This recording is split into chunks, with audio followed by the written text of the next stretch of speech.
Okay. Good morning, everyone, and happy Friday. I apologize for being a little late this morning. Actually had some technical issues that were not fully resolved, but I think hopefully good enough to be able to do the stream today. But anyways, we actually released our first long form YouTube video in the last few at 8 o'clock this morning. That first one that we released in the last month or so, and you'll notice a bit of a different format, and it's something that we're really kind of pivoting to that I'm very passionate about. And one observation that I have made over a number of years, but maybe haven't talked about so much, is that when I look at the people that have been successful, and that I see around me, or just kind of have observed over the years, oftentimes they come from industries that are not what you read about in the newspaper, or what is necessarily super popular or sexy at any given time. Like now, you hear so much noise about tech and AI, and or maybe if you're in the financial world, you hear so much noise about crypto, or stock investing, and those all are sexy industries, and there's certainly a lot of people that have gotten extremely wealthy doing these types of things. But at the same time, if you look at where actual, like, real wealth has been created and is created, oftentimes it comes from much more seemingly boring places. And like, I think about disaster waste cleanup, or mold remediation, or self storage. When I think about some of the richest people that I have come across or know, oftentimes it comes from industries like that maybe you would never have even thought of.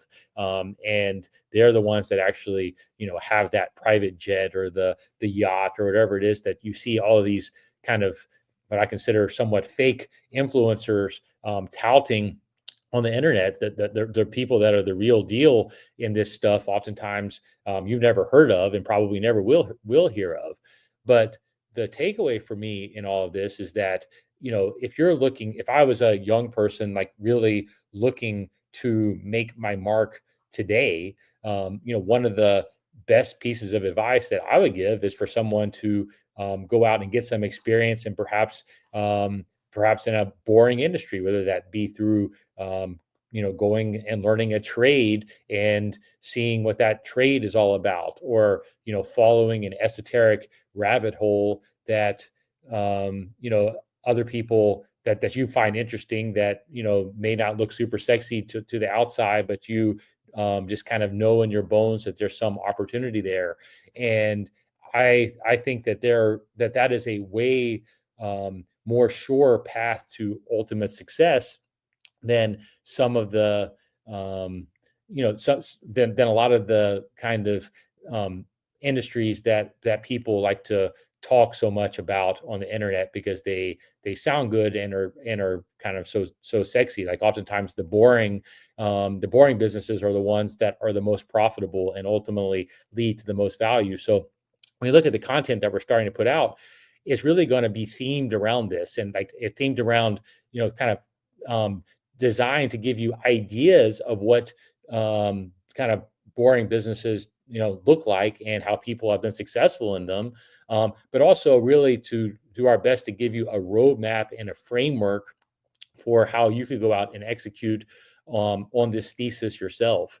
And that is really what the content of the channel is designed to do. And I'm really proud. We put a lot of work into these videos that we're starting to put out every week, and I'm really proud of how they are coming out. And I really would encourage you and appreciate it if you would go and watch them, and hopefully you will, maybe get some inspiration on how you could go out and execute on one of these ideas yourself. I mean, you think about it. I think about it from my perspective. I built a $250 million plus business, simply focusing on the pleated air filter market. And I see a pathway for us to take this business into a multi-billion-dollar, enterprise over the coming decades.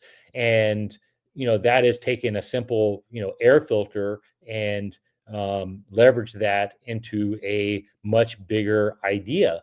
And I think that you can do that in almost anything. And there are playbooks and frameworks that you can follow if you want to do something similar. And that is ultimately what the channel is devoted to, and what I want to be sharing as sharing with you all as time goes on. So we published a video, I think, 6 boring businesses that make millions this morning. That was kind of our first video in this series, where we started talking about some of these frameworks. But I would appreciate it if you go check it out, give us some feedback, maybe some comments on what you'd like to see more of, or what you find interesting, or what what you like, what you don't like, and we we'll take that into account. But we're going to really start focusing in on that type of content going forward. And I something I'm certainly very passionate about and am a big believer in, and I hope that you find useful.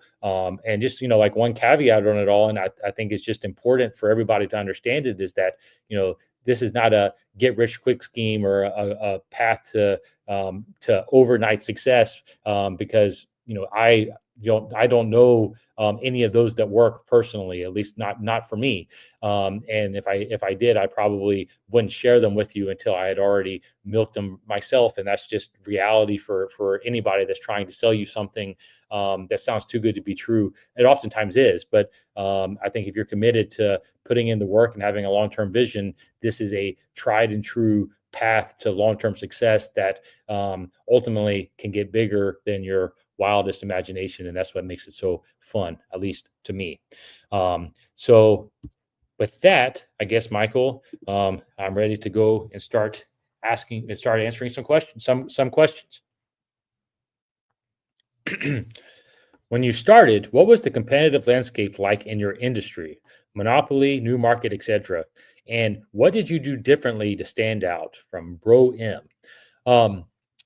Well, I've talked about this a lot, particularly in the kind of recent lives, but ultimately, it was an evolution of a lot of different businesses and ideas that I had tried, the kind of side hustles that ultimately led me to seeing the unique insight into the air filter industry. But I'm a big believer in taking kind of more boring commodity, or more boring established businesses, and combining them with a different skill set, or with different trends that you see. And it's like when I started the business in 2012, the direct to consumer business, or direct to consumer movement, had really taken a lot of steam. And so there was a lot of noise and a lot of opportunity in bringing products and offering them direct to consumer online. And it was a lot of white space. E-commerce was growing very rapidly at the time, and I knew it was going to likely to continue to grow. And so I saw a unique opportunity of basically doing that model with the air filter business, where you oftentimes had very legacy, like old school manufacturing players that were selling all of their products through wholesale distribution. And I saw an opportunity to actually manufacture that product and sell it direct. And that was the kind of genesis of what is now FilterBuy. Was that unique insight and idea, and also combined with the kind of knowledge from doing some drop shipping and testing it early on, just how big the total addressable market was. And so I knew that if I was able to execute on that direct to consumer vision at a high level, that I was going to have a very large potential market opportunity on my hands. And that was kind of the aha moment for me that caused me to make the decision to go all in and really build that dream, build that vision.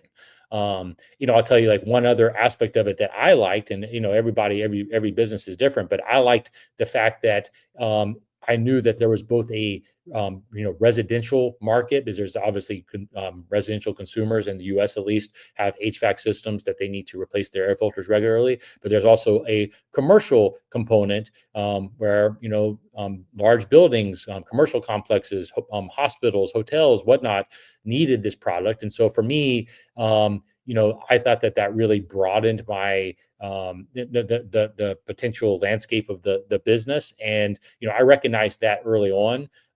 And it was really important in my, like, I knew that if I wanted to go out and attack a business or attack an idea, I wanted to do it at some type of scale. I wanted a business that I could work on for a very long period of time and not kind of run out of market or whatnot. And this the air filter business ticked all of those boxes, but it was like that combination of insight that ultimately led me to wanting to take a crack at it. But then also, I, just kind of, I studied economics in college, and I, always like to think of supply and demand, and also like really what value are you offering when you start a business. And I just really loved the idea of being able to manufacture a product competitively and sell that product direct to the end user, because I figured, if I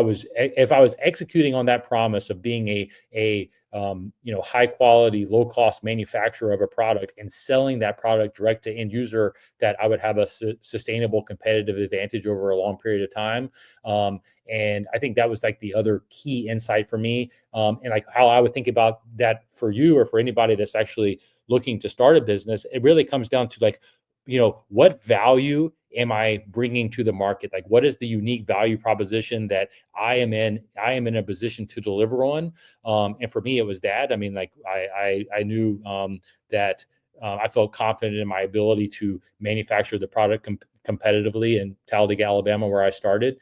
And I was also confident in my direct-to-consumer marketing skills, because it was something that I had honed from just side hustles and playing with it over the years. So there was that combination of ideas that led to the business that I have today. And I think that if I were you, or if I were anybody like starting a business that you wanted to scale, you got to be honest with yourself about like, okay, what competitive advantage do you have? And if you cannot articulate the competitive advantage that you have or that you bring, then I think you need to wait to start a business until you really believe in the value, in the unique value that you're going to be able to bring to that market, because that is what ultimately will give you the confidence and the staying power once you have that belief. And I think a lot of times I talk to entrepreneurs, and they're just looking to make money, which I get it, like everybody's trying to make a living. But when I really kind of poke them about their business model and what they're doing, and like what their competitive advantage is,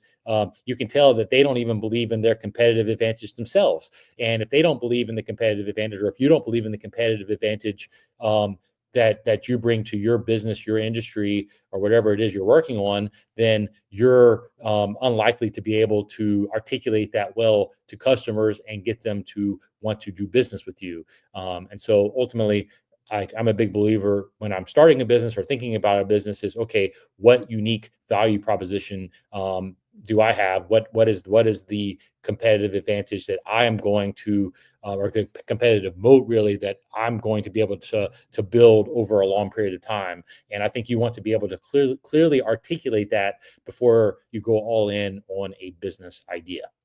So hopefully you find that helpful. Okay, Michael, what's next?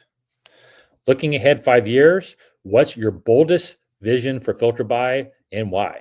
Well, we are on a mission to build the world's leading indoor air quality company, and that all started with it all started with a pleated air filter, right? And building a business around pleated air filters, and now we have set out to build the world's leading indoor air quality company. And 5 years is not really enough time to me. Like 5 years is too short to have too bold of a vision, in my opinion. I like to think about it over a 20 plus year time horizon, because that allows me to dream much bigger. But like 5 years from now, I certainly hope we are much further along on that journey than we are today. But ultimately for us, that really, like, functionally, when I think about like what are we actually doing tangibly over the next 5 years to do that, it comes down to our commercial industrial side of our business. Like, so much of indoor air quality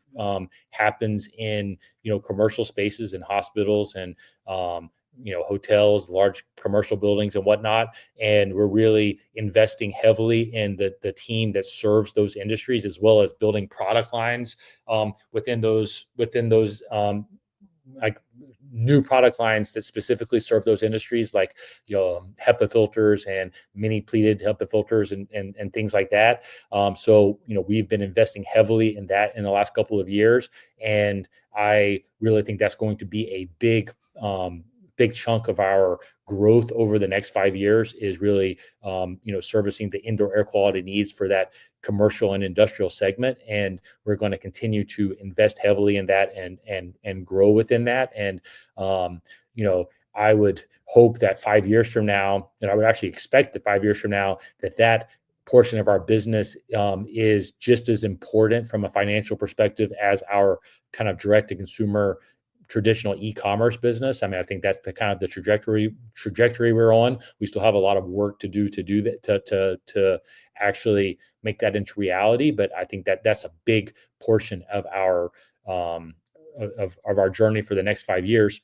But then, like, equally, it's important for me to really come into the land of being a household brand name. I mean, I think that's a big portion of being able to deliver on our mission, because the more awareness we have, the larger the impact we're likely to be able to have around our mission of building the world's leading indoor air quality company.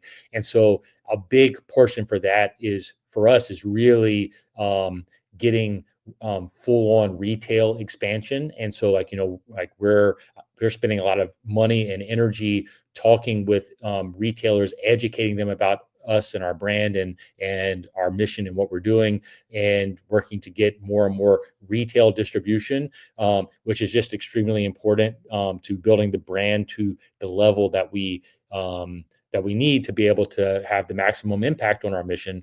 And so 5 years from now, I hope that we're in every mass market retail chain, certainly in the U.S., U.S. and Canada, I should say, and then hopefully starting then to expand more internationally. But that's kind of where those are the big growth levers that I see for us over the next 5 years, and what we're spending a lot of money and energy behind. But I think 5 years is long enough for us to have executed on all of those things at a high level, and kind of achieved that scale in those markets. And I think that will then position us, at that point, to really go bigger on our indoor air quality mission. But those are the next steps, kind of over the next 5 years, that I think are going to be super important, and that I spend a lot of my time and our investment dollars are going to building that. I mean, and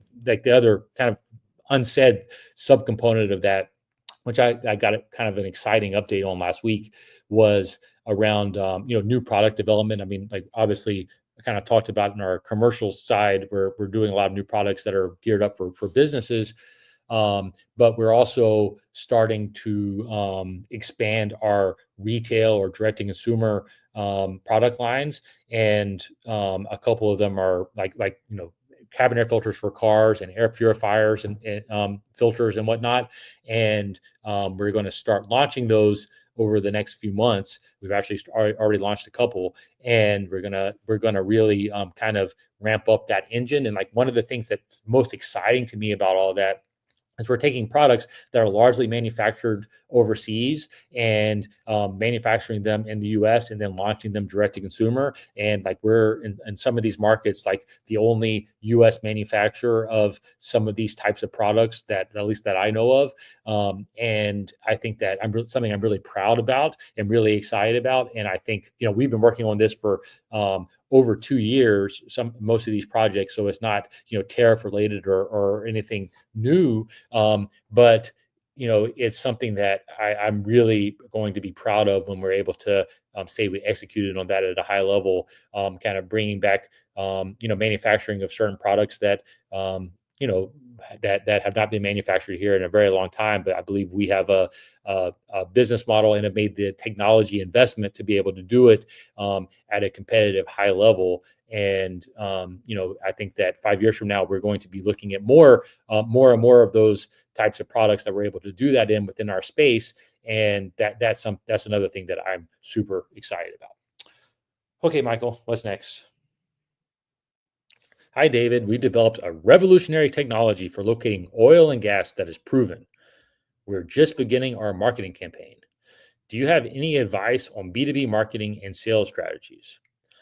Um, Revolutionary technology for locating oil and gas. I mean, the nice thing about a project like that is that, you have a very, um, fixed number of people that are likely to be interested in something like this, right? I mean, and so who all the players are. I mean, it should be obvious. I mean, I'd imagine that there's a trade associations, or you certainly could go on Zoom Info type places and discover people that are in this industry. So, like, you're if you really want to do something in this industry, then you're going to have to go fish where the people are, and that's they're going to be at trade events, or industry organizations that are related to the oil and gas sector.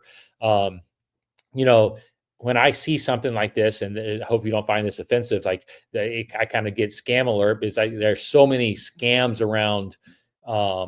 Like, I cannot tell you how many times I have been prospected where somebody says, "Oh, I have this new technology for oil and gas. If you just give me $1 million, I can unlock hundreds of millions of dollars of value out of it." And more often than not, my impression is that they don't pan out.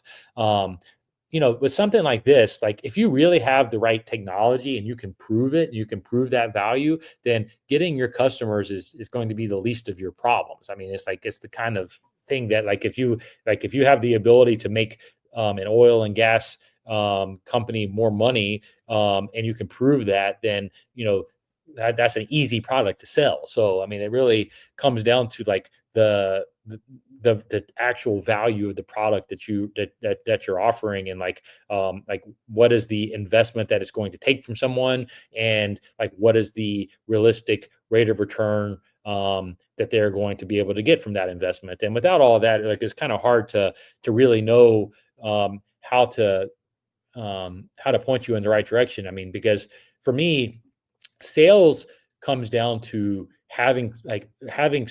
being able to offer value. Like, if you can truly offer value, then sales becomes easy. Sales becomes going out and putting yourself in the right rooms to be able to articulate your story and prove your value, to earn the trust from people, to be able to show them the value that you have to bring. I mean, and so I think that that's what sales means to me. I mean, like, I think so many people think about sales as like, oh, how do I get somebody to give me money? And that's just that's not sales to me. That's kind of a scam. I mean, it's like, ultimately you got to figure out, okay, how do I prove to someone that I'm offering them enough value that they would be crazy not to give me money, and of course they're going to want to do business with me. I mean, like, that's how I like to think about sales. And like, whenever I go into a sales situation, whether that be with a retailer or with a customer, then I'm going in there thinking through, like, okay, what is my pitch to them going to be, such that I can prove our value to that, so I can get them to say yes to allowing me to prove our value to them. Like, I don't want them to buy something from me that they don't need or don't want, or that is not of any value to them. I'm there to get the opportunity to prove to them the value that we as an organization can bring.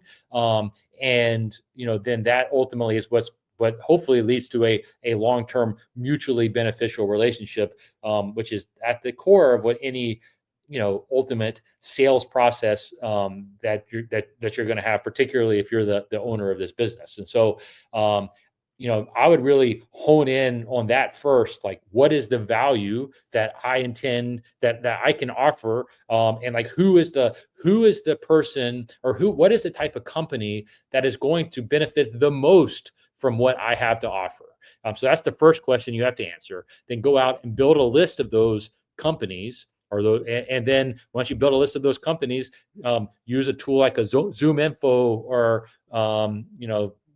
something similar, to actually figure out, okay, who are the decision makers at these companies that I need to get in front of, and then think to yourself, okay, what is the best way for me to get in front of them? Is that going to an industry conference? Is that sending them an email that is short but structured to articulate that I know what I'm doing and I can offer them a lot of value, so they should have a Zoom call with me? That kind of prospecting works on me. If somebody sends me a targeted email that I know that they have done their research and they actually have something that really offers me value, then I will respond to that email. It's human nature. Like why do people respond, or why do people agree to a call with you? Is because they believe that you have given them enough information or a nugget to let them believe that you have some value to offer them, right? So you have to figure out how to get their interest. And so maybe that's meeting them at a trade show. Maybe that's cold calling on their office. Maybe that's sending them an email because you've done your research and you know that they have this problem that you uniquely can fix. All of those things are like what you need to be asking yourself. Like, what value you really offering, and then how are you going to get somebody hooked or interested, because they know they know, like, hey, maybe this person is onto something. And like in social media, they call that your hook, right? There's like the first few seconds when you post a video is the most important, they say. But it's like, you got to get that user interested. Oh, I want to know what this person has to say. Well, it's the same with sales. Like, you got to figure out like what your hook is going to be to get somebody to say, oh, I need to talk with this person because they know what they're doing, and maybe they would be helpful for me. But those are all the things that I would be thinking about if I was looking to solve the problem that you're trying to solve. But the thing that there is no shortcut on, and I just want this to be super clear, and I think is where so many people miss the mark in any sales process or any businesses. You have to be very clear about the value that you're offering. You have to be able to. It has to be a real value. By the way, it can't be like some fake value. It's got to be like, hey, like really, like you as a business are designed to bring this value to your industry or to your world. So like if you have that, then it becomes, okay, how do I articulate this to other people? Like, how do I tell our story? How do I, let people know about this unique value that we have? And there's no right or wrong way to do that. There are infinite ways of doing it. I mean, I'm here doing this live stream, talking about the value of my business, right? I mean, and maybe some retailer is watching it and say like, hey, maybe I want to go and do business with this person, right? I mean, like, I think that's unlikely, unfortunately, in this particular case. But there are any number of ways that you can go out and articulate your value. And by the way, I say it's unlikely, but just as a little behind the scenes baseball, we had the buyer from BJ's Wholesale reach out to us because they saw, or this woman saw one of my live streams and saw me talking about how we want to work with retailers and all the value that I believe we can bring. And we are deep in conversations with them simply because of me out there talking about it and articulating it, right? You need to be doing the same thing within your business. And if you actually have value to offer and you have the receipts to back it up, then you're going to find that selling is quite easy. But the thing I hate about sales is so many people view sales as like almost trickery. And you can even like get trained on like how to trick people into doing something.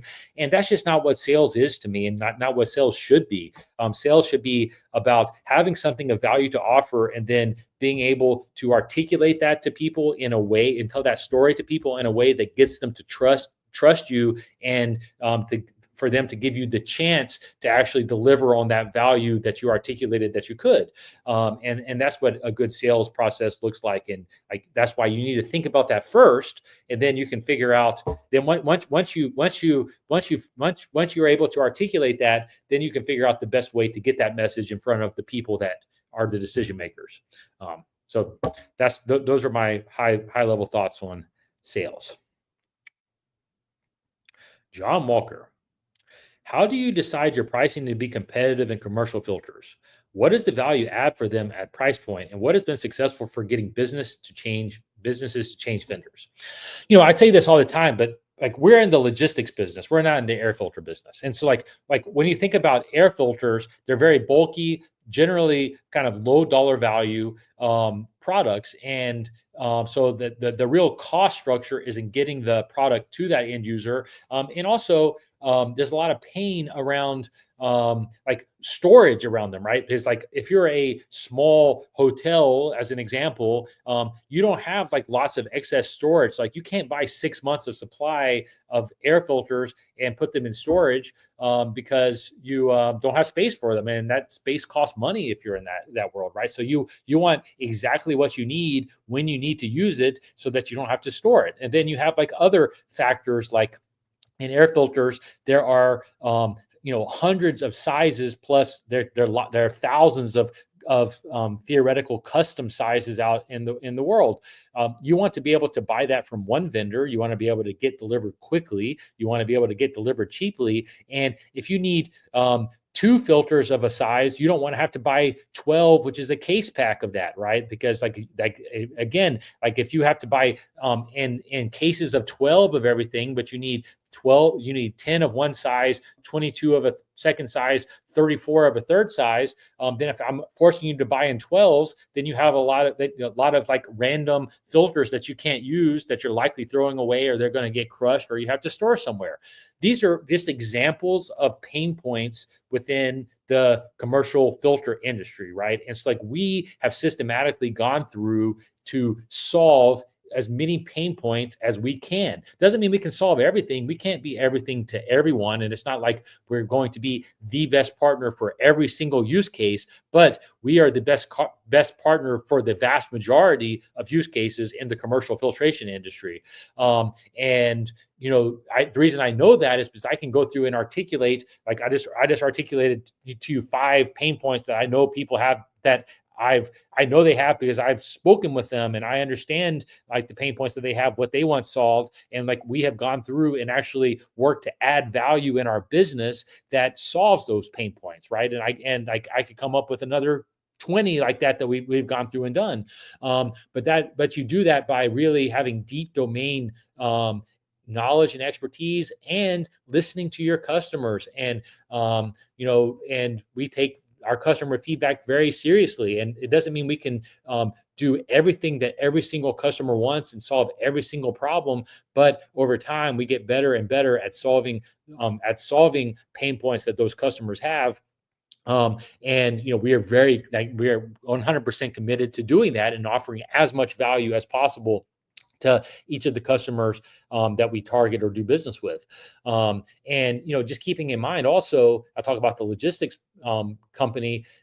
We manufacture all of our own products. We're completely vertically integrated, and we deliver direct to that end user from one of our manufacturing or distribution centers. And we're, by the end of this year, we're going to be up to 60% of the country that we're able to get direct from one of our manufacturing centers on a same day or next day service, where we are basically bulk shipping into major cities to get that kind of local last mile delivery in a super cost effective way.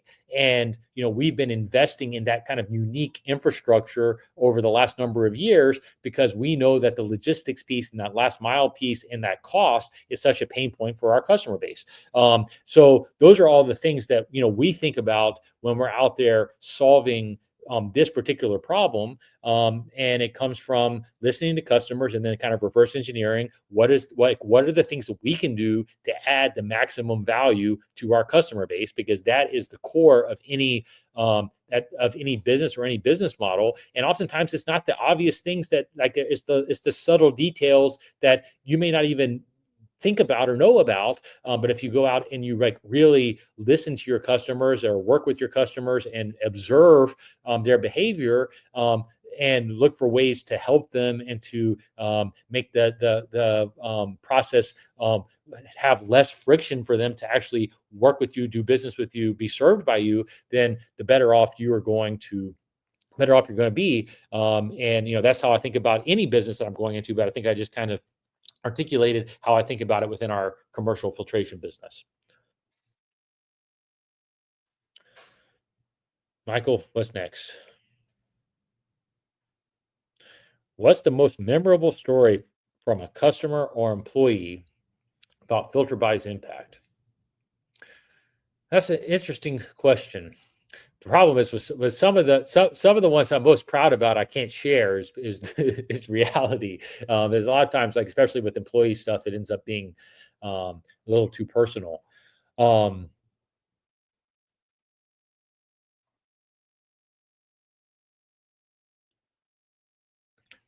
I'll tell you a recent one that may or may not fit it, but I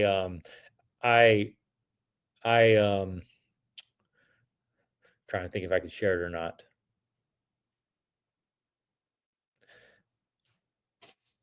I better not share what I was just about to say, but I'll tell you an opportunity that I got from something that I thought was that I thought was pretty interesting.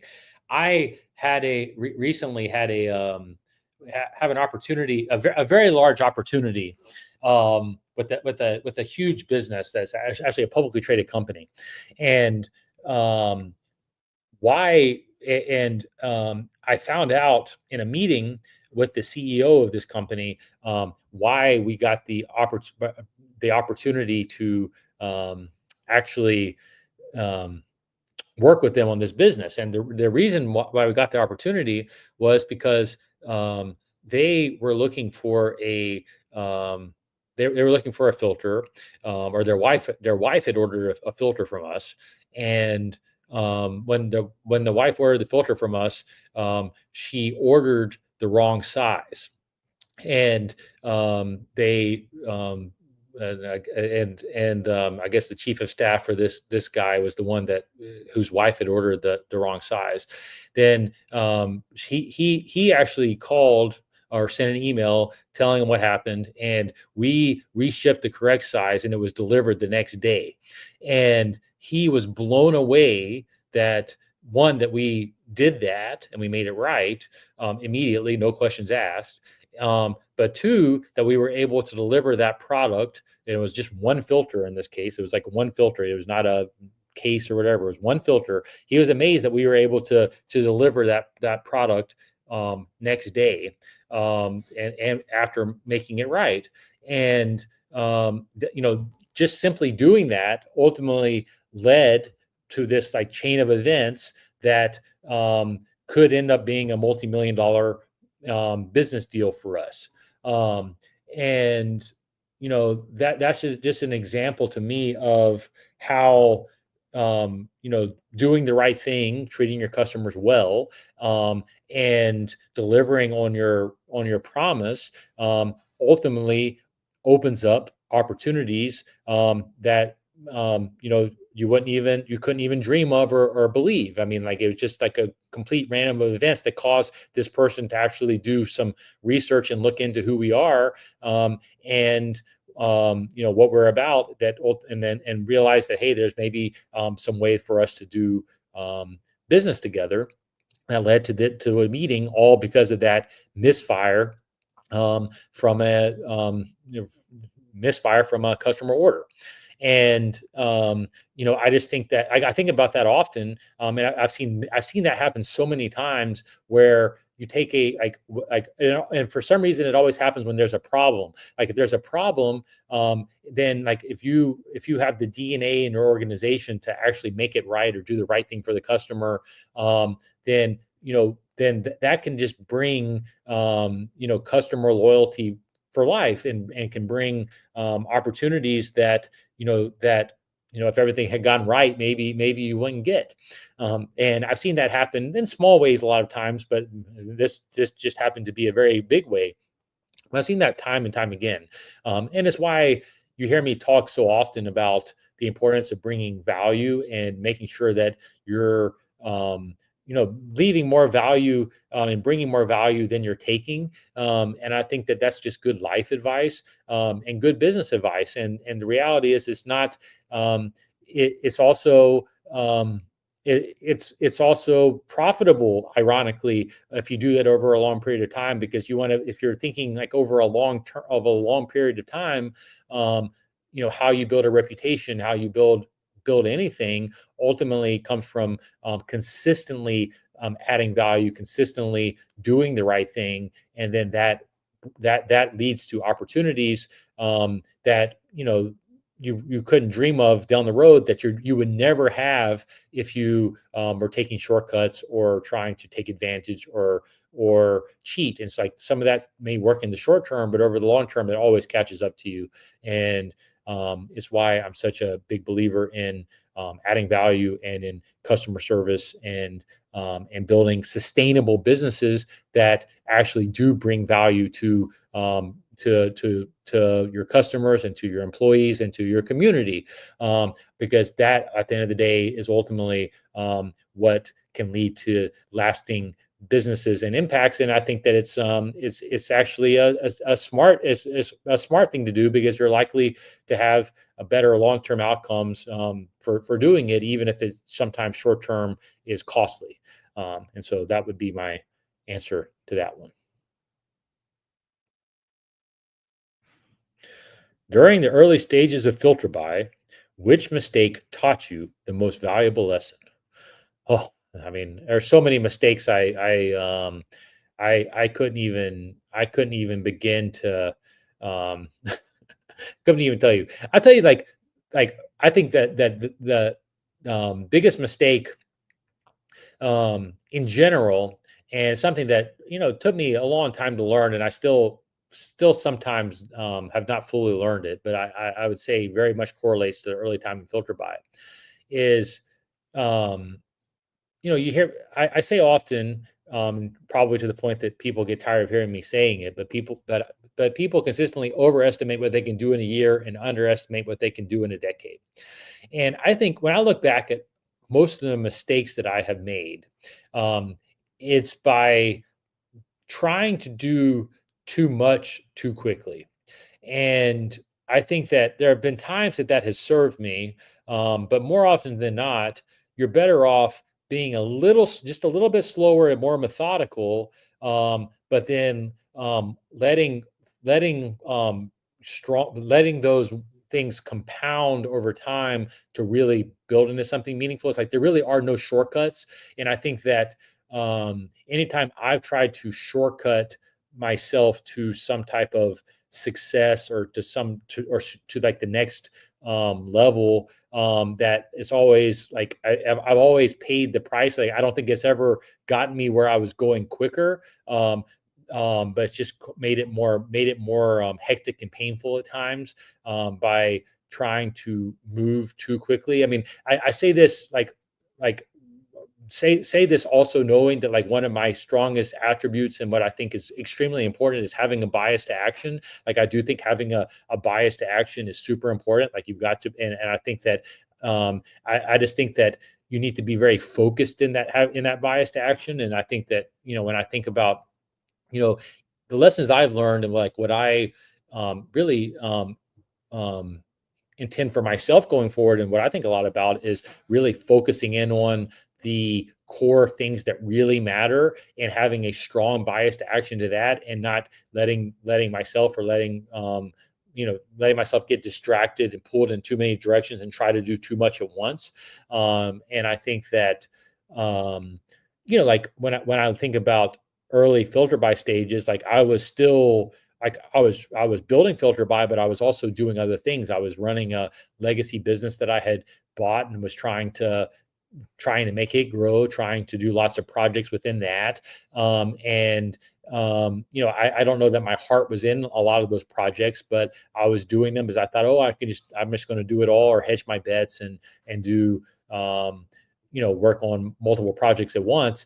And I think that if I had been smarter, I would have more quickly just focused in on the thing that I really believed in, which was FilterBuy, and gone all in on that and not spent the energy that I did chasing other projects. And I was doing it partially to hedge my bets and partially to not not put all my eggs in one basket, and lots of other reasons. And I would have been much smarter to have stayed focused and really tripled down on the core business that I really believed in. I think that I could have said that almost any year in the last 12 years of doing this, that I would have been better off focusing in on the kind of core idea and the core competencies that I believe, that really drive our competitive advantage and like what got me into the business in the first place. And so I think that is a mistake that I've made many times, and particularly early on. And every time I've kind of realized that and come back and focused in on my core vision, the better off I have been. And that is the advice that I would give my younger self and what I would give to anyone. And it's like if you're going to really, like, once you decide to go on a business journey, then it really comes down to understanding like what business you're in, meaning what value you're bringing, that is, that you really believe in, and that you really want to commit the next decade or whatever to, and really going all in on that, and not kind of not wavering and kind of getting distracted by other shiny objects around you. And I think that most of my mistakes have been when I've tried to do too much, and or gotten distracted by shiny objects that I should not have gotten distracted by. And then every time I kind of unwind those and go all in, back to my core focus, I've been better off every single time. So that would be my answer to that. Okay, Michael, one more. What's a misconception people often have about air quality or the air filter industry that you'd love to clear up? Um, that's a tough one. I think one of the ones that I think is still interesting is that, like, higher MERV ratings restrict airflow in your systems too much. I mean, that's something that a lot of HVAC contractors say, and like with modern media, that's just not true. I mean, like the airflow on the MERV 11 and MERV 13 or the airdrops or whatever are not nearly as restrictive as they were maybe 15 years ago. And so that's one thing that that's one misconception that people have, that I think is kind of that I think is important. I think that the that honestly, there are a few like small things you can do to really impact your indoor air quality. But like really, the combination of a high quality filter with a UV light is one of my favorite. And so, like, for a couple $100 one time fee on the UV light installation, plus a high quality air filter from FilterBuy, obviously, then like that's one of the best things you can do for your indoor air quality. And that's fairly cheap thing for almost anyone to do. And if you have good ventilation in your home, then you actually don't need localized air purifiers or whatnot to have an impact on your indoor air quality. It's really that simple, and it's something that almost anyone can do, and I would highly recommend doing. But that's all I will go on that one. Before going, I could go harder on some other ones, but I think I will pass on that. But with that, I got to hop to a meeting. But I appreciate you all showing up. Would appreciate it if you would hit the like and subscribe button. And more importantly, I appreciate it if you go and check out the new video that we dropped this morning at 8 a.m. It is I talked about it at the beginning of the live, but there is, we kind of are starting a new video series where we're really diving into what we're calling boring businesses, but I like to view it as spotting opportunities that are maybe not so obvious to everyone else, and figuring out a way to make empires out of them, right? And I'm well on my way to doing that in the air filter industry, but when I look around, I see these types of opportunities everywhere, and I think that if there's anything that people get from my content, I want them to. I would like to understand that there are opportunities all around us, and there are definitely tried and true systems and tried and true methods to to finding these opportunities and to ultimately making them into large businesses. And but it obviously takes the will and a lot of skill and dedication to doing it. But there certainly is a way to doing it. Even in this AI driven tech world, there are lots of kind of boring businesses out there that can make you millions or even billions if that is the path that you want to go on. I firmly believe in that, and we're going to be talking about this and actually functionally how to do it in our content going forward for the foreseeable future. And we dropped the first video about that this morning at 8 a.m. So I would appreciate it if you would watch it, maybe share it with somebody that you think would find it interesting, and give us feedback, because we're definitely diving deep into this type of content. And I'm really proud of some of the stuff that's coming up. We filmed probably the next 8 weeks or so already. That I'm really proud of, but we're constantly iterating on it, and kind of looking for new ways to add value, because as you know, I'm a very big believer in adding value. And like with the content, like that is really what I'm looking to do, is find ways to actually add value that hopefully people can use and go out and do something with. And that would be the greatest gift you could give me, is to actually go out and do something with the content, or with the knowledge that we hope to ultimately